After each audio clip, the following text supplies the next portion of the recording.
கேரள மாநிலம் வயநாட்டில் காட்டு யானை தாக்கி உயிரிழந்த வனத்துறை அதிகாரி இல்லத்திற்கு காங்கிரஸ் எம்பி ராகுல் காந்தி நேரில் சென்று ஆறுதல் தெரிவித்தார். கேரள மாநிலம் வயநாட்டில் காட்டு யானை உள்ளிட்ட வன விலங்குகள் காரணமாக தொடர்ந்து உயிரிழப்புகள் ஏற்படுவதாகவும் வனத்துறையினர் நடவடிக்கை எடுக்கவில்லை என்றும் கூறி பொதுமக்கள் நேற்று போராட்டத்தில் ஈடுபட்டனர்.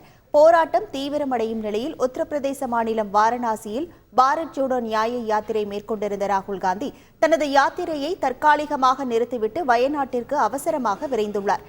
வயநாட்டில் காட்டு யானை தாக்கி உயிரிழந்த வனத்துறை அதிகாரி VP பால் இல்லத்திற்கும் பலியால் தாக்கி உயிரிழந்த பிரஜீஷ் என்பவரின் இல்லத்திற்கும் ராகுல் காந்தி நேரில் சென்று குடும்பத்தினருக்கு ஆறுதல் தெரிவித்து கலந்துரையாடினார். சம்பவம் தொடர்பாக கேரள முதல்வர் பினராயி விஜயனுக்கு கடிதம் எழுதியுள்ளார். இதனிடையே 36வது நாள் யாத்திரையை ராகுல் காந்தி உத்தரப்பிரதேச மாநிலம் பிராக்யாஜில் இன்று பிற்பகல் மேற்கொள்கிறார்.